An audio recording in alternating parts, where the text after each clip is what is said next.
So in this video, I'm gonna show you guys how you film slow motion on any DSLR. Doesn't matter if you have a Nikon, a Sony, or a Canon, this video is for you. So why would you want to film slow motion? Well, things like changing it up a bit, seeing things from a different perspective, and making things more cinematic. You're always trying to do different video techniques and this and that. So when it comes to filming in slow motion, the first thing that you definitely want to consider is you need to be filming on a 23.976, aka a 24 frames per second timeline. In other words, everything you film within that timeline or that sequence is in technically 24 frames per second. Now that you're shooting within a 24 frame per second timeline, now everything that you film above 24 frames per second and you put that into that timeline is going to be in slow motion. For example, if you're filming in 30 frames per second, 60 frames, 120 frames, 960 frames per second, so pretty much anything above 24 frames per second, you can film or slow it down in that timeline. Now, how exactly do you film in those frame rates? Well, depending on your DSLR or camera, you need to go to your movie settings and then set that. And I'll show you with my Sony and Nikon camera. Hit menu on your camera, doesn't matter what camera you have, and you want to go to the recording option or the movie settings. So I'm gonna go to shooting menu, scroll down, and here you'll see movie settings. I click that and you'll see frame size / frame rate.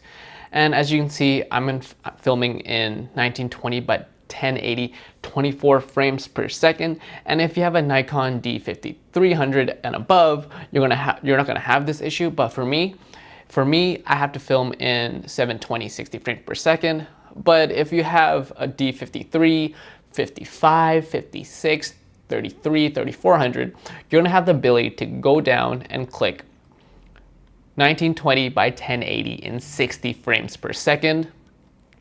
And that's gonna be the mode that you want. And now you can see your camera it automatically adjusts the shutter speed to 1/60.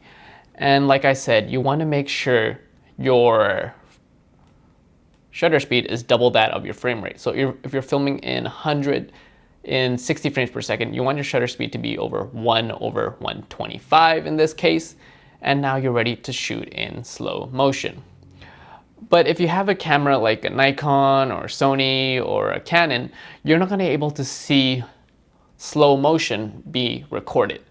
As you can see here, like this is real time. And it is not in slow motion. Even if I replay it back, it is in real time. To become slow motion is you want to transfer it back onto your timeline. Then you're able to process it and see that it is actually in slow motion. Now you know how to change the frame rate and the movie recording settings on your DSLR.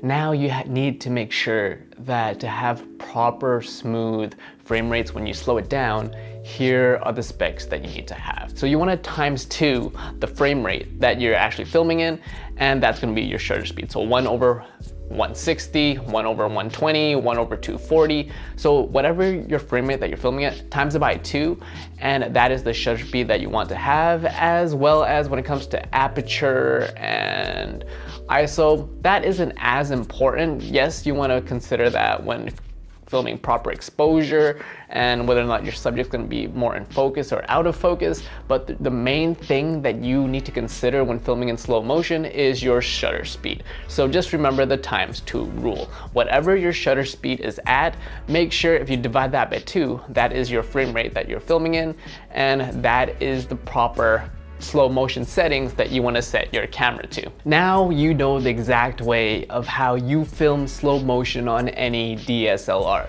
It's not that complicated as it looks or seems, and now you can experiment. Now that you can do slow motion, try using it in your vlogs, your videos, your travel videos, your short films.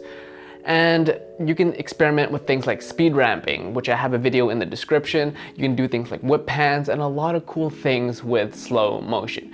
But just like any effect, you don't want to constantly use the same thing over and over or do everything in slow motion. You want to pick and choose where you want to use it and use it sparingly. Because if you overuse an effect, it does get a little cheesy in my sense. And it's always good to know, okay, if I'm filming a very fast shot of someone running, that might look more cinematic if I slow it down. If I have a video or a shot of a chef plating something or cutting something really fast, I might want to film that in slow motion. So always consider what is it that you're filming, and if you slow it down, is it going to make the video more cinematic, or is just going to make it more slower and something that's already slow. For example, if someone's already just, let's say, sitting at a desk, and would you want to film that in slow motion? Think about the speed and the movement. If someone's running, hey, throw in a slow motion shot. If someone's walking through a city crowded with people with the backdrop behind, film that in slow motion. Always test and trial and experiment with how you want to film your slow motion shots, but that is how I incorporate my slow motion shots. Now you can also do the same. My name is Peter, you're watching Broke Visionary Collective, where we all start with nothing, but you can always create something.